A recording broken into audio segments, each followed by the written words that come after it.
I am 19 years old, and I live on a farm in a rural area, with just my mother and big sister. There are no houses around us, just fields and open fields as far as the eye can see.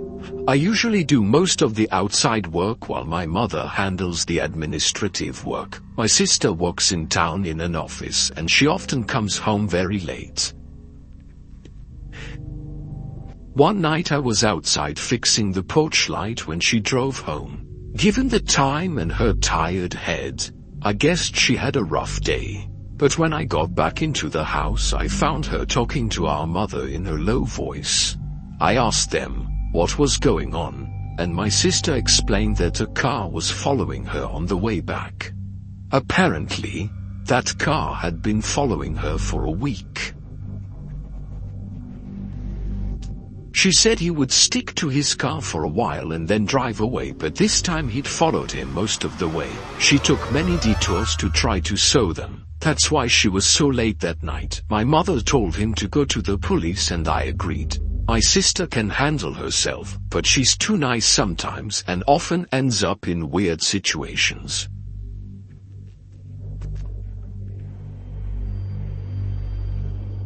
All of his exes were crazy or stalkers. She trusts people too much. Unfortunately, she hadn't noted the license plate of the car, so she could just give a description. A fairly old light blue sedan. Police told him to call them back if he saw the car again. But for now there was nothing he could do. A few days passed, and then nothing. The car had apparently stopped following her, but a package arrived at our door. It wasn't UPS or the post office, it was just a shoebox. I saw him first when I went out to do my chores. I opened it and found a videotape. I put it in our old VCR. It was surveillance footage from the front of our house. It started when my sister went to work. And it stopped when she came home. There was a cut in the middle, otherwise it would have lasted over 8 hours.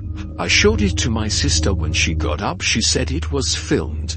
The day before she called the police, she guessed as much as he was doing, and the clothes she was wearing in the video. Obviously, we all panicked. She and my mother stayed inside while I went out to inspect the spot from which the video was filmed. The viewpoint seemed far enough away, probably from the edge of the pasture ahead, but there was no sign of a camera or tripod. Since it was from the day before, any footprints or marks in the earth were gone. We called the police. They asked to see the tape, but they told us they couldn't do anything because there was no direct threat, just an implied threat. And we couldn't even prove it was filmed from our property. The person who sent this tape clearly wanted to provoke us. At the time I wrote this, another tape just showed up on our doorstep yesterday, showing the exact same thing. I am a woman. I was 20 years old at the time of the fax. I was in my 3rd year in college.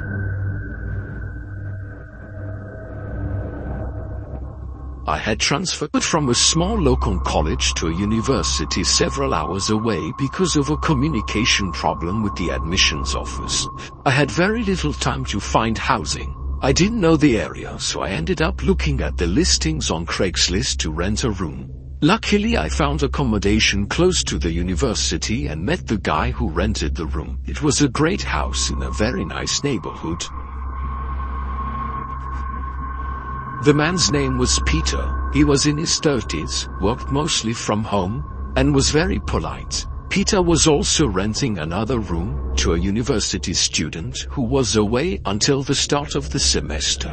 When I finally met the other colloquium, he was rather discreet and stayed in his corner. During my first week, I was alone in the house. Peter was on a business trip, and the colloquium had not yet returned from his parents' house. I'm not going to lie, being alone in this house made me a little uncomfortable. It was huge and almost empty. Apart from a couch and TV in the living room, there was a locked floor, accessible only by an outside staircase located right next to my bedroom. My house seemed to have undergone several renovations, so the plan was pretty strange. My room was very spacious, with electrical wires visible everywhere. The closet door was broken and wedged against a wall. Peter had told me that the previous owners used this room as an office. I checked the cables because I had a bad feeling, but I didn't find anything suspicious. In truth, I didn't even know what to look for. When Peter came back, I started noticing strange things. He said strange sentences with a sexual connotation. He also liked to take pictures of me without my knowledge, and then post them on Facebook, often by tagging me. In the beginning, they were innocuous photos. Me on the couch, or typing on my computer in the kitchen. It would turn off the flash, so I didn't realize it until I saw the pictures online. But over time, photos have become more intrusive.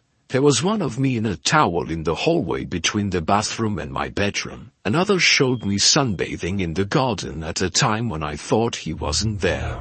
I thought Peter was strange, and I wasn't comfortable with him. But the room was a bargain, and the perfect location for the university. The other colloquium shared the thermostat with me, and controlled my room, his room, and the hallway leading to the living room. Since the thermostat box was in my room, I left the door unlocked so he could access it if needed. One day, while Peter was away on a trip, the colloquium came in to adjust the heating. He noticed something weird behind one of the cables in my closet. He called me to check. It looked like a small black ball. I wasn't sure, but it looked like a mini camera. I put a piece of duct tape over it and considered calling Peter, but I didn't want to accuse him without proof. So the colloquium and I decided that we would talk about it together when Peter came back.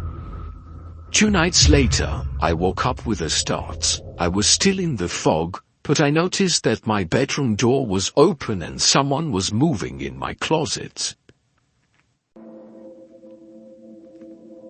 I stood perfectly still, trying to guess who it was. At first I thought it was my colloquium who came to adjust the thermostat, but my eyes were not yet adapted to the dark. I could clearly see a figure moving from the closet to the door. The person came out and I turned on the light to inspect. The tape I had put on the night camera earlier was gone. I opened my door and saw Peter in the hallway going back to his room. I followed him discreetly, and as soon as he opened his door, I confronted him, furious, asking him what he was doing in my room in the middle of the night. He jumped, clearly caught off guard. Behind him, on his laptop, there was a grainy video feed from my room.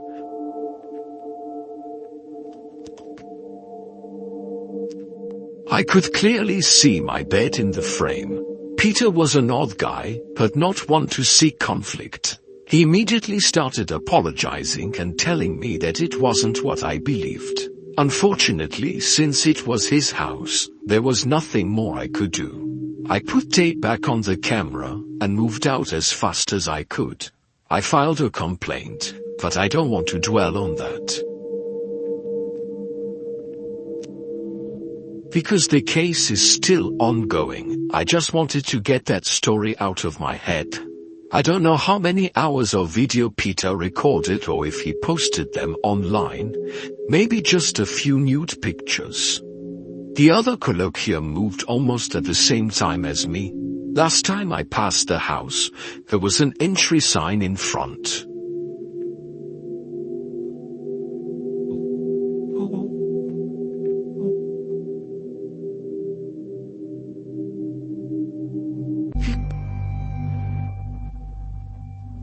It happened last summer. I live alone in what you might call a classic apartment. 1 bedroom, 1 bathroom, kitchen, living room. It is in a building located in a large residential complex. One night I finished work pretty late. I was exhausted, so I came home, took a quick shower and then went to bed.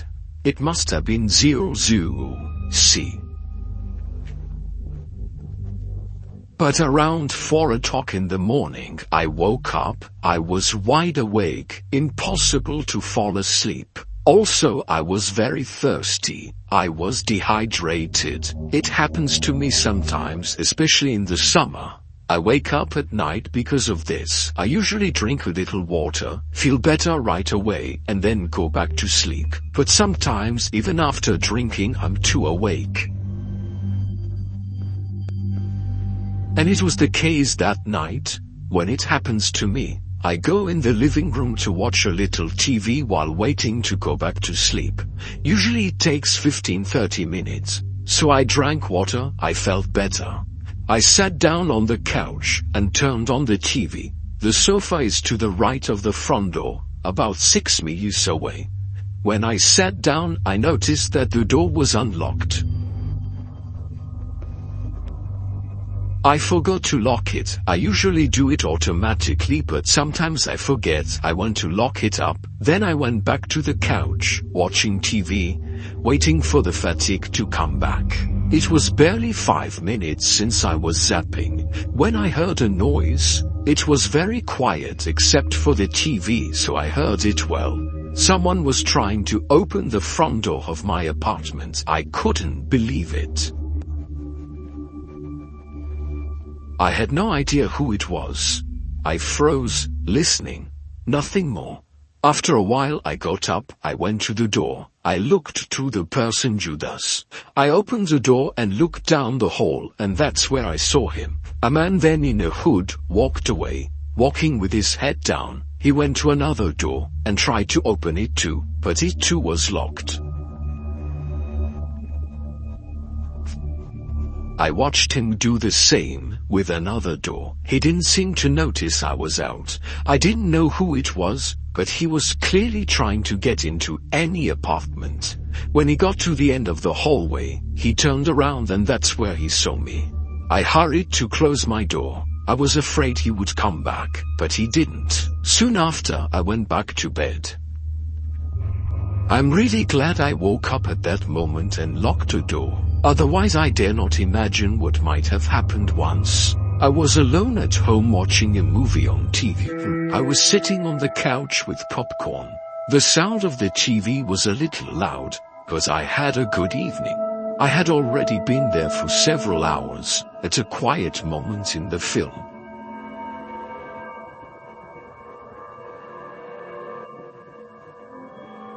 I thought I heard a noise coming from the other room. I was a little surprised, but I thought it must be my cat. He used to move all over the house. I didn't pay attention to it.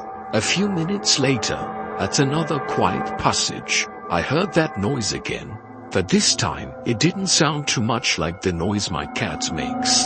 I glanced around,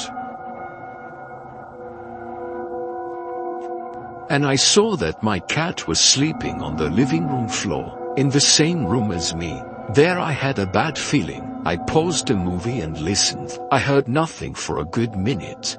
And then again, it sounded like someone was walking softly into the kitchen further into the house. I couldn't see that part from my couch. I sat there, wondering if I should call the police for several minutes. Nothing more. I began to wonder if I had been dreaming, or if someone was really there.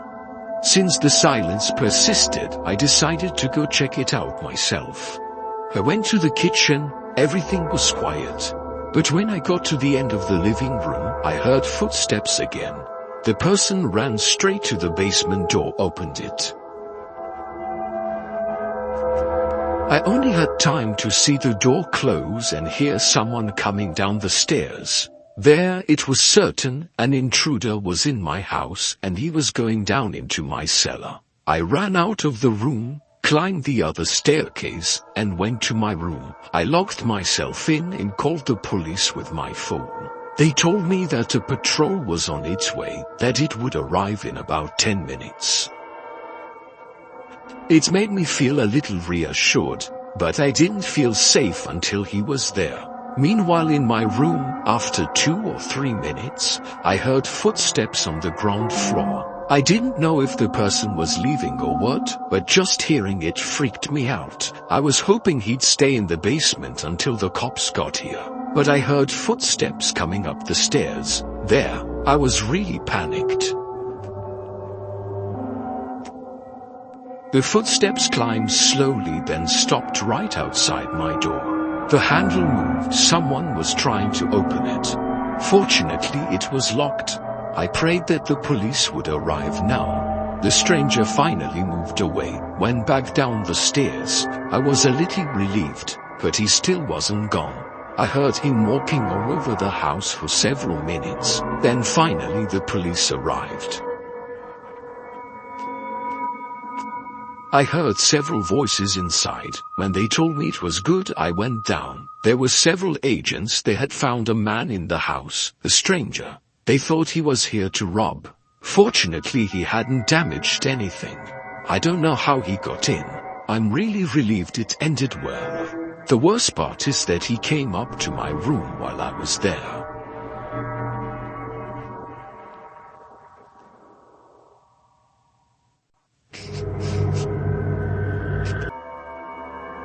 I'm a policeman in a big city in Australia. I'd rather not say which one.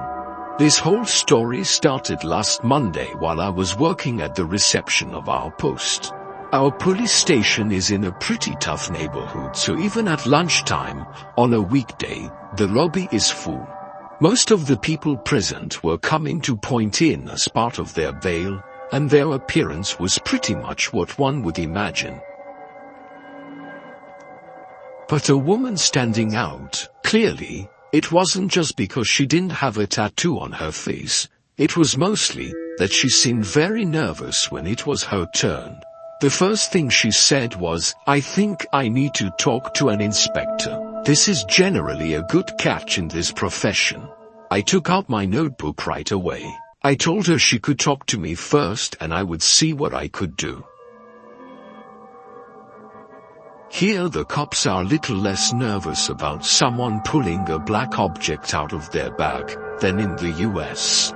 I say this without wanting to be political, it's just a fact, but I was still surprised when she took a VHS tape out of her bag and slipped it under the window.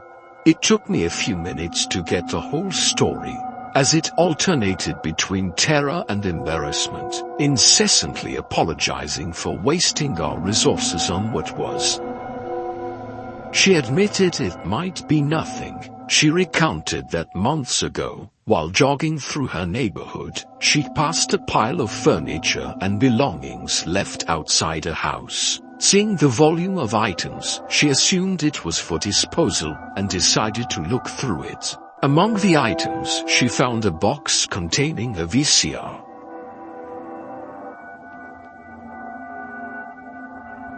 She later drove back and took her home.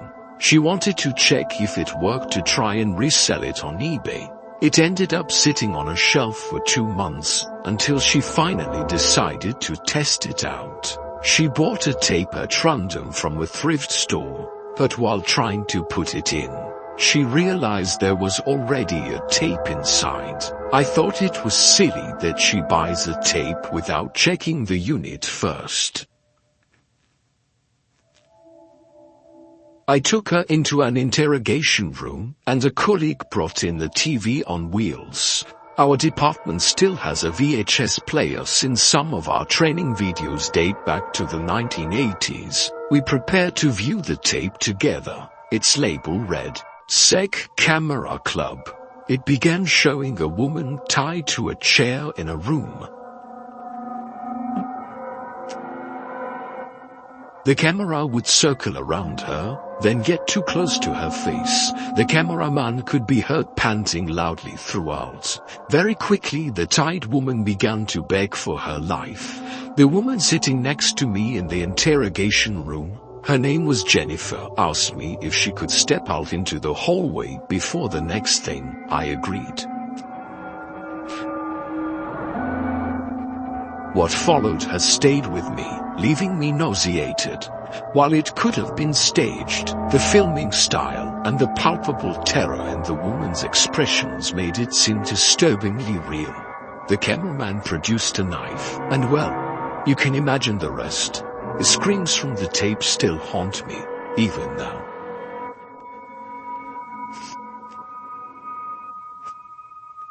I must have looked stupid. I didn't even know what to say to her. When I went out into the hallway, I ended up bringing the TV into my sergeant's office. He was marrying his nose, saying it was all false. He was a cop for 13 years, had seen dozens of stabbings, and there's never more blood. The grumpy old man then got mad at me for wasting my time watching a horror movie. Our station lobby often overflowed, not just during the pandemic, and he disliked crowded waiting areas. I relayed his judgment to Jennifer, and though relieved, she appeared deeply embarrassed. When I tried returning the tape, she recoiled, requesting it be discarded instead. She wanted nothing more to do with it. I began researching its origins myself. The only thing I can compare it to is a 1978 horror movie called Faces of Death. This is a fake documentary that shows supposedly real death scenes. Today it's rather soft, but at the time it was very shocking because of the realism. Warning: if you like animals, don't look for this movie at all. I'll be clear.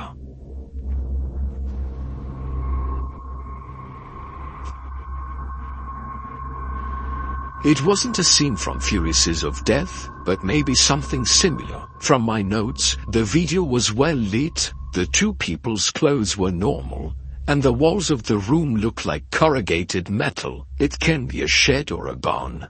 Has anyone heard of the Sec Camera Club?